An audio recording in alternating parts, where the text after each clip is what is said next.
grand ayah of the Quran, Sayyidu Ayatul Quran, Sayyidatu Ayatul Quran, the grand leader, the chief ayah of the Quran, Allah Azza wa Jal describes some of His most fundamental qualities and how awesome He is, how magnificent He is, that there's no one worthy of worship or obedience in any way, shape or form except He is.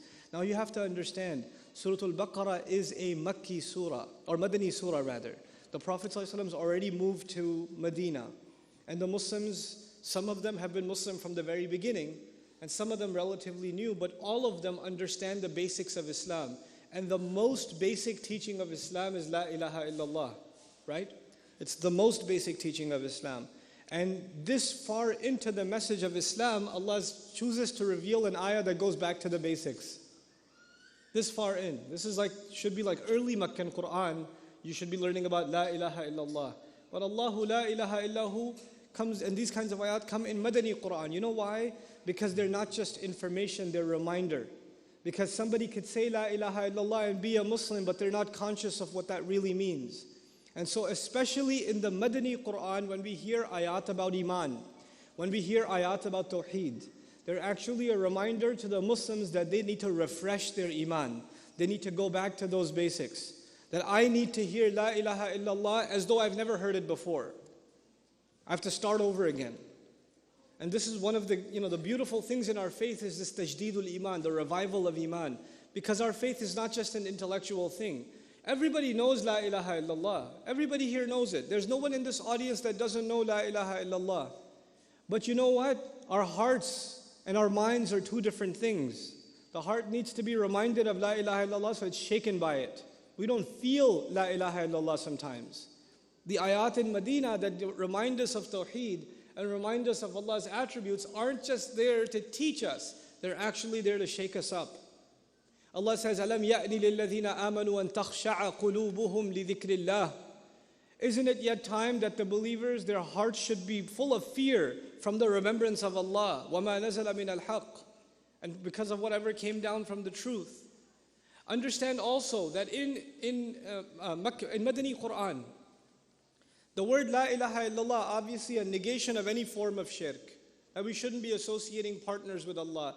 When the mushrikun of Makkah, the idol worshippers of Makkah thought about that, they thought this is negating their idols. This is negating the things that they worship, they have around the Kaaba.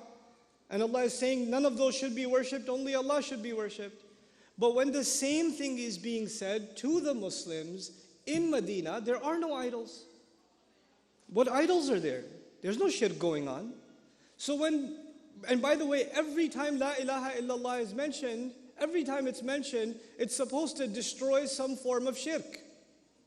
It gets rid of shirk. That's part of the definition of the statement. So there is another kind of shirk in Medina, a hidden kind of shirk. There's an obvious kind of shirk in Makkah. It's those idols, you can see them right in front. Allāh, al-Manāt, al-Uzza. Allah mentions them by name. And on the other hand, you have another kind of shirk creeping into what is supposed to be a believing community. And this hidden form of shirk, the Quran calls it nifaq, hypocrisy. And so just like the outside shirk has to be destroyed by what? La ilaha illallah. Just like that, the inside shirk will be destroyed by La ilaha illallah. Allahu la ilaha illa huwa. Al-Hayyul Qayyum, the living, the source of all life, the maintainer of all things, and the source of all things that stand, all things that exist. When somebody internalizes that, you know what they realize? No matter how much I think I have accomplished, none of that was me. None of that was me. All of that was Allah.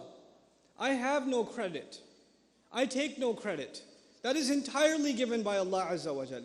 There are so many more people that are more qualified than I am, that are more intelligent than I am, that are better spoken than I am, that Allah will not give opportunity to, and there are so many more that are much less qualified than I am, and Allah will give them way more opportunities than me, because He's the source. When you realize He's Al-Hayy, then you realize that your life isn't actually yours. It's not yours. It's a gift given by Allah. Which means it can be taken at any moment because He's Al-Hayy. He's the eternally living. He's the one maintaining that life. Al-Qayyum. And if He's the one maintaining it, لَا تَأْخُذُهُ سِنَةٌ وَلَا نَوْمٌ. Anyone else, any other living thing needs sleep, needs rest, needs downtime. Sleep doesn't get a hold of him. No slumber or sleep. He doesn't get drowsy. He doesn't get sleepy.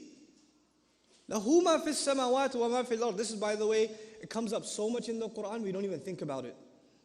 He keeps saying He owns everything in the skies and the earth. He owns everything in the skies and the earth.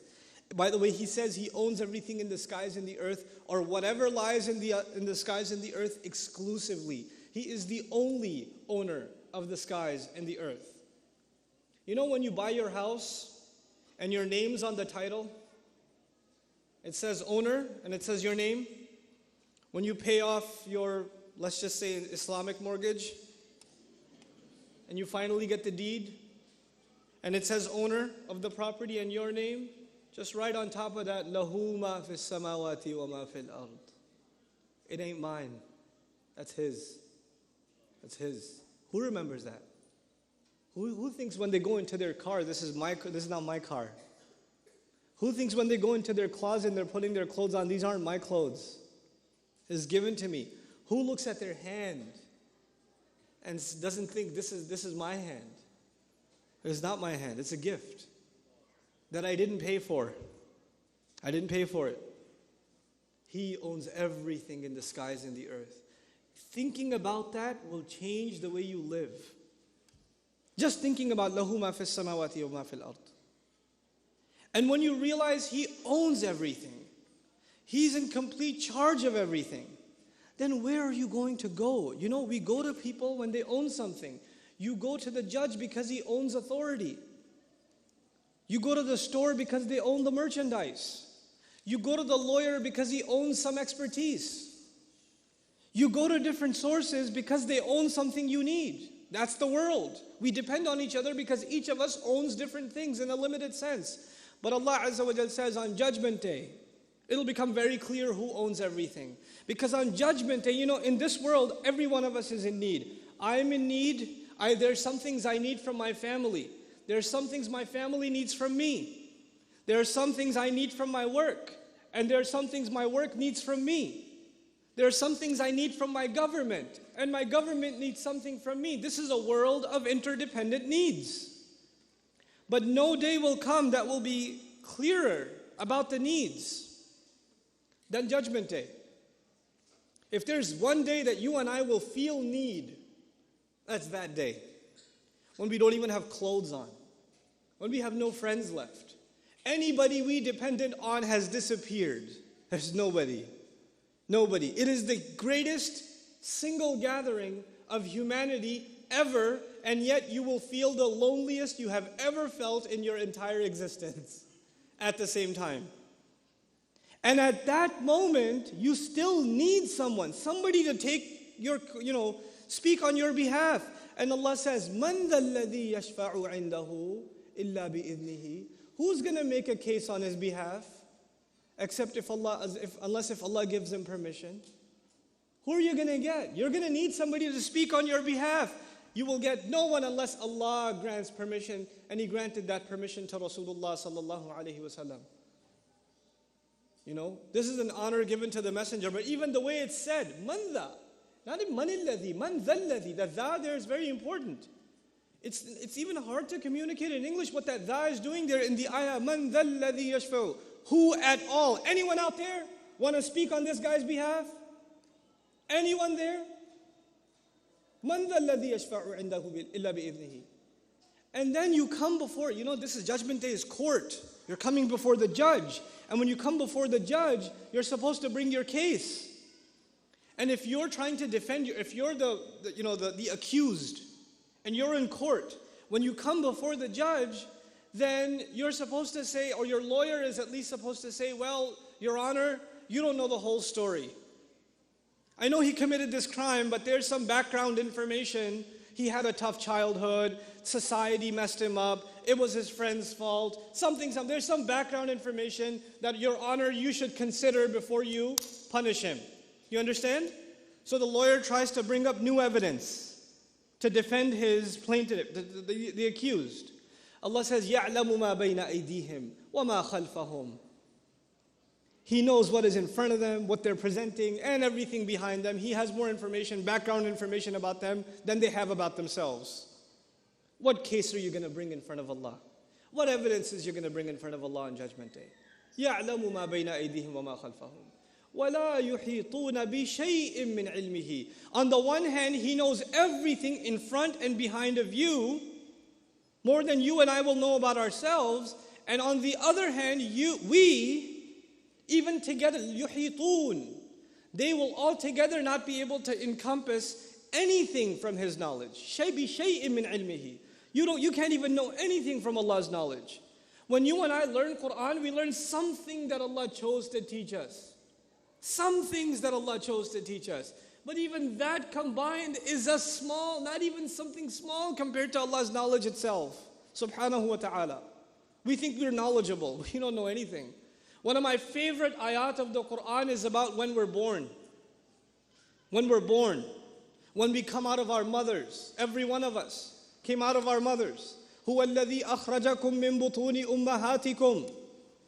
He's the one who took you out of the bellies of your mothers. He delivered you. The doctor didn't deliver you. The push didn't deliver you. The C-section didn't deliver you. He is the one who pulled you out of your mothers. Because there were so many more that came out without life. There are so many more that didn't come out alive. He delivered you, the successful delivery. And then He says, by the way, when a baby comes out, does the baby know anything? No. Allah says, لا تعلمون شيئا. He didn't say you didn't know anything.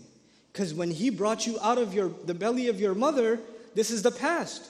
هو الذي أخرج الماضي هو الذي أخرجكم من بطون أمهاتكم لم يقل ما علمتم شيئا لم تعلموا شيئا. He says لا تعلمون شيئا, which is a hal, and at the same time it could be isti'naf, which means in simple English, you still don't know anything. SubhanAllah. He didn't just say He brought you out of your moms and you didn't know anything. He says He brought you out of your mothers and you still don't know anything. لا تعلمون شيئا. What are you going to encompass out of Allah's knowledge? What are these ayat doing? They're putting us in our place. Ya Rabb, I don't know anything. The angels had access to the unseen. We read about the arsh. They do tawaf of the arsh. We read about it. We read about the angels. We read about the jinn. They see the angels and the jinn. We read about Allahul Mahfuz. They guard the Lawhul Mahfuz. They have way more knowledge than we do. The angels see a lot more. They see the seen, and Allah has given them the unseen because they're creatures of the unseen. They even know more about ourselves because they write all of our deeds down, the ones we know and the ones we don't remember. They all lock them down. Kitabun marqum, right? They lock them down. And even the angels say, Rabbana la ilma lana. Master, we have no knowledge. We don't know anything. Allah, the angels don't know anything. The angels don't know. What do I know then? La ilma lana illa ma 'allamtana. Except what you taught us. That's all we know. Except a little that you've given us. This puts the believer in his place. These ayat are supposed to put us in our place. Iman is about putting yourself down. You don't declare Allah's greatness until you realize how low you are, how low I am. That's how, declaring the takbir of Allah is declaring one's own lowness. There is no higher position than Rabb. And there is no lower position than Abd. There is no job description lower than Abd in the world. Slave is the lowest you can go. You can't go lower than that. You can't. There's no job lower than that. And that's when you realize the true greatness of Allah. Subhanallah. So He says, لا يحيطون بشيء من علمه إلا بما شاء, except for whatever He wants. وسع كرسيه السماوات والأرض. His throne, His kingdom expands the skies and the earth, extends to the skies and the earth. ولا يؤوده حفظهما. And guarding the skies and the earth. Now guardianship is mentioned, so please remember this. Allah says guarding the skies and the earth does not exhaust Him. What do we learn from that? Don't tell me I have, license plate number. No, it's not. It's always a license plate. What's the other one? Chicken sandwich available for women's entrance? Okay. All right, thank you. Totally messed me up. Okay, I'll never forgive you. But anyway, so where were we? Something about Islam or something? So, Allah Azza wa Jal says, وَلَا يَؤُودُهُ حِفْظُهُمَا. Guarding the skies and the earth doesn't exhaust him. He didn't just tell us He's owning it. He didn't just tell us He owns the universe. He also told us He guards it. You know what that means? He guards everything in it. He guards the sun. He guards the moon. He guards the sky. He guards the cloud. He guards the little bird that leaves the nest. He guards the egg that's still sitting in the nest. He guards you and me when we get in our car. He guards my children when they get on the bus. There is no way that bus will reach the school until Allah guards it. It will not. The security system you have installed at home does not guard your house. Allah does. Allah is guarding our health. Allah is guarding our money. It's not the FDIC insurance. It's not. Allah is guarding it. Allah is guarding entire nations, human beings, at every moment of every day. And guarding all of this does not exhaust Allah. And human beings, when they think about guarding, in human experience, وَلِلَّهِ الْمَثَلُ الْأَعْلَى, human beings know that guarding something comes with exhaustion. You ever seen security guards? What do they do all the time? It's exhausting. They have to have shifts. They have to march because if they stand in one place, they go to sleep. That's guarding for us. Allah does not get exhausted guarding the entire universe, in all of existence. And then, so when He tells us, وَهُوَ الْعَلِيُّ الْعَظِيمُ, He's the ultimately high, the truly great. Now that He's declared Himself this, and you should have iman in Him, then He tells us, لَا إِكْرَاهَ فِي الدِّينِ. There's no need, and there's absolutely no room to force anybody in any way, shape, or form into the religion. There is no coercion or forcing into Islam. لَا إِكْرَاهَ فِي الدِّينِ. Why does He say that? You don't have to tell people to come. I don't need them. I don't need them, Allah says, to have iman. Don't force anybody into the deen. Allah is already as high as, can be. The highest imaginable, beyond imagination. He doesn't need His slaves to worship Him. Don't force anybody to worship me. لا إكراه في الدين. I'm telling that to the youth here. Parents are yelling at their children.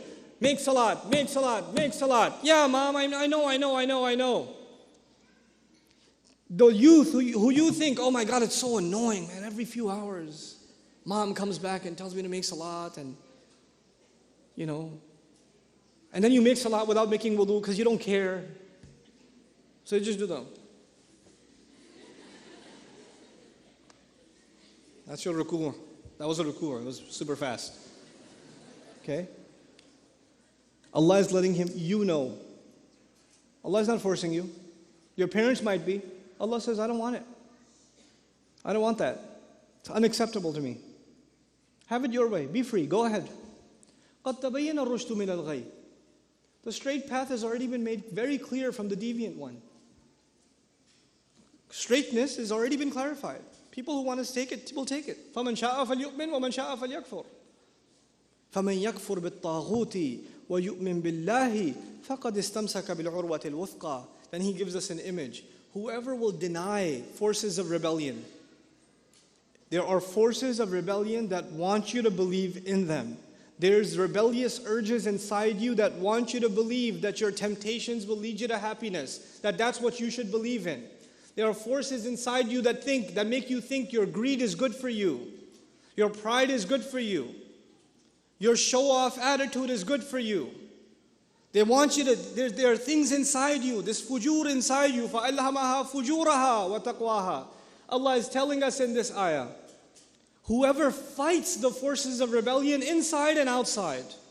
Outside Taghut is like the leaders, the fara'ina of the world, the fir'auns, the idols. Inside us there's Taghut too, there's rebellious forces inside. Whoever can deny them successfully, وَيُؤْمِن بِاللَّهِ, and then believe in Allah. And believe in Allah. See, Iman in Allah was mentioned next, because you can't really believe in Allah if you haven't conquered the forces of rebellion. Until you've put the rebellion down, what good is Iman? What good is Iman? This surah began, this is towards the end of Al-Baqarah. This surah began talking about shaitan, who knew about Allah, who believed in Allah, who worshipped Allah, but couldn't put his internal rebellion down. Actually, even after Allah calls him kafir, he makes dua to Allah. Anzirni ila yawmi yub'athun. Give me time until the day that they're raised is a dua. He asked Allah for something. When you ask Allah for something, what is it called? Dua.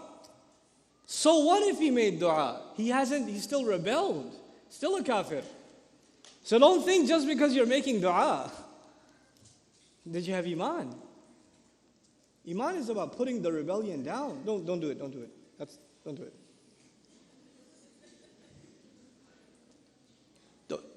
That's not Iman. وَمَنْ يَكْفُرْ بِالطَّاغُوتِ وَيُؤْمِنْ بِاللَّهِ. Then this person who can put that rebellion down inside of them, فَقَدْ اسْتَمْسَكَ بِالْعُرْوَةِ الْوُثْقَى. That's the one that's holding on to an anchor, like the chain of a ship that is so well put together. He's holding on to that anchor. Now, where is an anchor? Where is it found?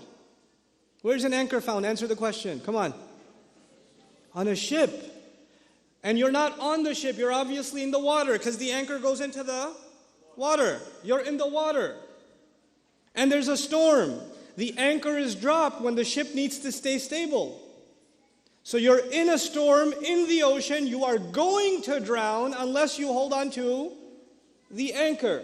Allah says, whoever can put their rebellion down and hold on to Iman in Allah, then they're holding on to that anchor. لَا انْفِصَامَ لَهَا. There's no breaking it. There's no breaks in that. There's no chinks in that armor. That doesn't break. You're saving yourself. The ayah began, I don't need you. The ayah ends, but you need me. That's how it ends. You want to drown? Go ahead. Go ahead. But whoever holds on, well, they're holding on to something that doesn't disappoint. لَا انْفِصَامَ لَهَا. And the ocean, holding on to this anchor if you can. And now appreciate what Allah says.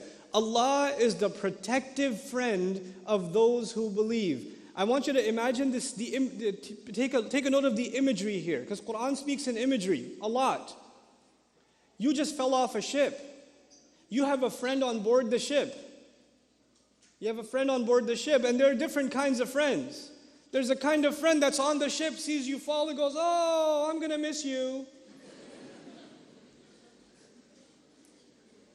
That's it. Then there's a friend that will do everything in his or her power, and they really want to protect you. The friend that wants to protect you will tell you, hey, hold on to the anchor, and I will what? I will pull you up.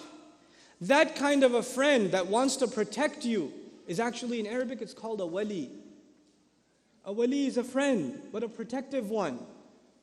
Not just a friend that's, going to ditch you at the right time. That's actually a khadul in Arabic. They say khadul is a friend that acts like they're your buddy until you need them and they disappear. When trouble shows up, they disappear. The shaitan is khadul. He's a kind of friend. He's always hanging out with you. He's always there. He talks to you a lot. He talks to you more than anybody else probably. When the time shows up though, when trouble comes, he's out of there. Shaitan is egging on the kuffar, egging them on. They go all the way to the battle of Badr, and then he sees the angels coming from the other side, and he says, oh, I got nothing to do with this. I'm out. You guys on your own now. I've misguided you as far as I can. Allah Azza wa Jalla calls himself wali in the next ayah and says, Allahu waliyul ladhina amanu. Allah is the protective friend of those who have come to the faith. This is a very heavy ayah because Allah did not say, subhanahu wa ta'ala, fi hikmatihi, lam yaqul, Allahu waliyul mu'minin, fi hadhihi ayah.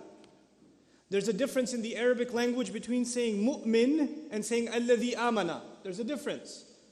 One's verbal in nature and the other's nominal in nature. And nouns in Arabic represent permanence. When Allah talks about a mu'min, it's someone stable in their iman.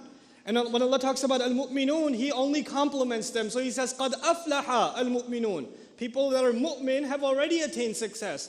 But when He talks about الَّذِينَ آمَنُوا, He even criticizes them sometimes and says, يَا أَيُّهَا الَّذِينَ آمَنُوا مَا لَكُمْ What's wrong with you? He doesn't criticize al-mu'minun, but He does criticize الَّذِينَ آمَنُوا, because their iman is not settled yet. They've entered iman, but it hasn't become concrete yet. Abhi kacha hai thoda. That's what it is. It's not there yet. But in this incredible ayah, Allah says He is offering His protective friendship to the person who has weak iman, strongest iman, bordering on nifaq. Doesn't matter if he or she said La ilaha illallah Muhammadur Rasulullah sallallahu alayhi wasallam, then Allah is offering His protective help. If you want it, it's there. Allahu waliyul ladhina amanu. Allah is offering to become your wali. Doesn't matter what state of iman you are, so long as you're a believer.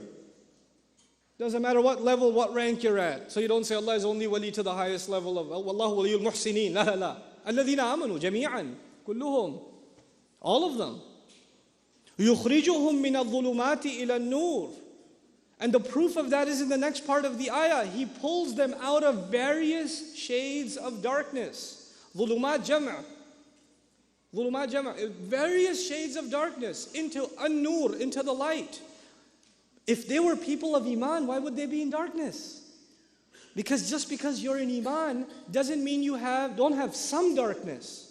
That's why He doesn't say al-dhulma, the darkness. He says shades of darkness, multiple shades of darkness. Some of you have the darkness of envy. Others have the darkness of anger. Others have the darkness of greed. Others have the darkness of narcissism and self-obsession. Others have the darkness of materialism. Others have the darkness of cheating and lying and stealing and multiple different kinds of darknesses within people who claim to be Muslims. Allah says, I am willing to pull you out of those darknesses. No matter what your darkness is, I'm willing to pull you out to the light, ila nur, to the light. You notice before Allah started talking that He owns everything? He owns everything. Then He talked about He guards everything. Remember that? And on top of guarding everything, He wants to protect who especially?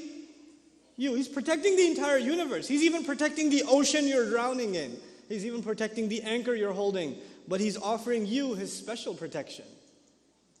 Offering you special protection. And He's willing to pull you out. يُخْرِجُهُم مِّنَ الظُّلُمَاتِ إِلَى النُّورِ. And He continues to pull them out. Which means it's not a one-time thing. Allah guided me. I could feel Allah guided me last Ramadan. I felt closer to Allah than I've ever felt before. But it's gone now. No, it's not أَخْرَجَهُم. It's يُخْرِجُهُم. He keeps doing it. He keeps doing it. He keeps doing it. You keep going back to Allah. Allah will keep pulling you out. But you have to admit to Allah first. Let me tell you, one of the most beautiful things I heard when I was at Hajj this year, in one of the khutub at Hajj, the Shaykh said, الدعاء أو يوم الدعاء يوم الاعتراف. فقبل الدعاء نحتاج إلى الاعتراف. He says the day of dua is the day of admission. Before you make dua, you need to admit who you are. You have to confess to Allah what your darknesses are. You know what they are, nobody else does. You know what they are. You have laziness. You don't pay attention in salat. You have filthy habits that nobody knows about. You have anger. You're hiding secrets. You've cheated someone. You've lied against. You know what they are. You have to admit them to Allah and then ask you to pull you out of that darkness. And then He says, وَالَّذِينَ كَفَرُوا أَوْلِيَاؤُهُمُ الطَّاغُوتُ. And those who've disbelieved, those who are ungrateful, those who don't hold on to the anchor, then their protective friends are just the same forces of rebellion. That's the only protection they get. It's from those entities. يُخْرِجُونَهُم مِّنَ النُّورِ إِلَى الظُّلُمَاتِ. He brings them out of light into various shades of darkness. Now the question arises, how are disbelievers in light? Because it says disbelievers are taken from light into darkness. So how can disbelievers be in light to begin with? I thought disbelievers from the very beginning are in the darkness. So what light? Allah Azza wa Jalla is teaching us that all human beings start off with light. We all start up. We're not born into sin. This is not Christian creed. This is the Iman in Allah Azza wa Jal teaches us that human beings are born in Iman. They have the potential of faith. When they don't exercise that muscle, then it goes into darkness. One of the most wise anecdotes and examples to help me understand this that one of my teachers gave, Dr. Abdul Sami', may Allah protect him, he gave this example. He said, when you exercise a muscle, it gets stronger. But when you don't exercise a muscle, it gets weaker.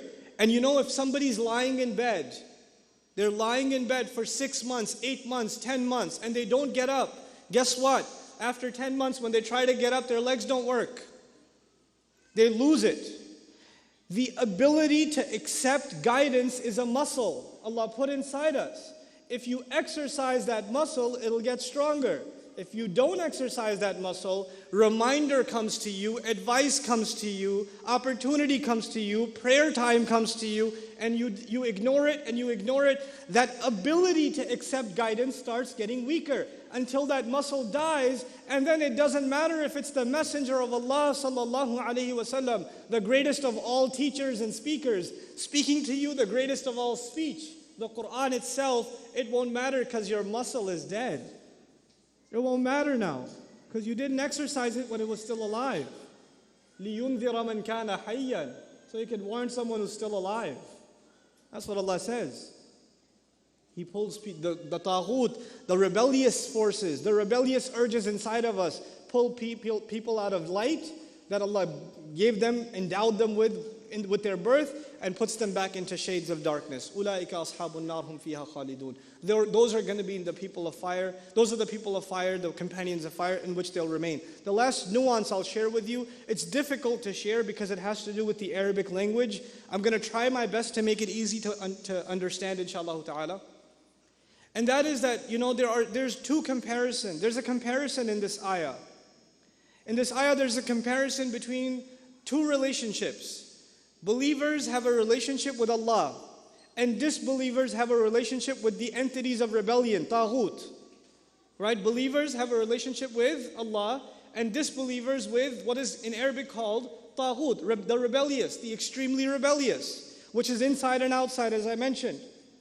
And the name of both relationships is the same. Allah to us is wali. The name of that relationship, on the two sides of that relationship is us and Allah. And the name of that relationship is wali. And the relationship between taghut and the disbelievers is also wali. أَوْلِيَاؤُهُمَ الطَّاغُوتِ. It's the same name. It's the same relationship. So again, I'll repeat what I said so I can build it slowly. Two relationships are being compared. Now let me hear it from you. What's the first relationship between? Believers and Allah. And what's the name of that relationship? Wali. What's the second relationship? Disbelievers and taghut. And that relationship is also wali. Now listen. Listen carefully. I'll be done, I promise. I got to finish this point. Who is the wali in the first relationship? Allah is. Who is the wali in the second relationship? Everybody clear about that? The wali in the first relationship is Allah, and the wali in the second relationship is taghut. You with me? You know what that means? That means the dominant part. Every relationship, there's a dominant party and there's a sub-party. Teacher, student, parent, child, wife, husband. I'm kidding. I had to do it.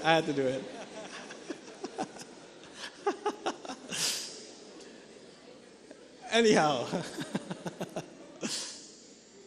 In this relationship, who's the dominant party?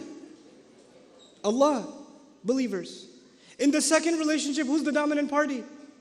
Taghut, disbelievers. You understand? Now what does Allah do? Allahu waliyul ladhina amanu. When Allah described His relationship, He mentioned Himself first. Then He mentioned the believers. The ayah continues and He says, وَالَّذِينَ كَفَرُوا أَوْلِيَاؤُهُمْ الطَّاغُوتُ. The dominant party in the second relationship is who? At-taghut. And where are they mentioned if you heard the Arabic? In the beginning or at the end? At the end. But in language there's this idea of expected sequence. So in the first case, the dominant and the secondary was mentioned. So you're expecting the second time also, the dominant, and then the secondary will be mentioned. So the sequence would have been وَالطَّاغُوتُ أَوْلِيَاءُ الَّذِينَ كَفَرُوا. Would have been like that. Keep the sequence. But Allah in His wisdom decides that when He was mentioned first with the believers, the Taghut do not deserve to be mentioned the same place Allah was mentioned in the sentence. So they're pushed to the end. They're not even compared to Allah. There is no comparison. Not even in the language, so the word goes at the end because it doesn't deserve the same seat as mubtada. You know, وَالَّذِينَ كَفَرُوا أَوْلِيَاؤُهُمُ الطَّاغُوتُ. It becomes the khabar in grammar actually. Now there's two mubtadas and a khabar. That's where grammar becomes sweet, man. That's why you gotta learn grammar. Quran becomes juicy. Seriously, you taste it. You taste, and what translation is gonna communicate that? What translation? By the way, did you notice taghut all the way at the end? This ta'khir, this taqdeem, these principles. I'm not just saying that to make you feel bad. Every one of you can learn Arabic. Every one of you can. There's not a single person here who cannot. The question is whether you want to or not. That's the only question. Allah has guaranteed to make it easy. Allah, I'm telling you, I was a terrible student of the language. A terrible student in college. I'm the guy that studies the day before the exam and is okay with a 70. I'm that guy. But when I decided to study Arabic in Queens, you know, it was like people, after a khutbah, they come to me and say, where did you study Arabic? I said, Queens. You know, from a Sheikh al-Quinzi. It doesn't have to be exotic, guys. It doesn't have to be under a tree in a desert. It doesn't. You can learn. But I tell you, if you want to get closer to Allah's word, Allah will open those doors. Because Allah is the wali of those who believe.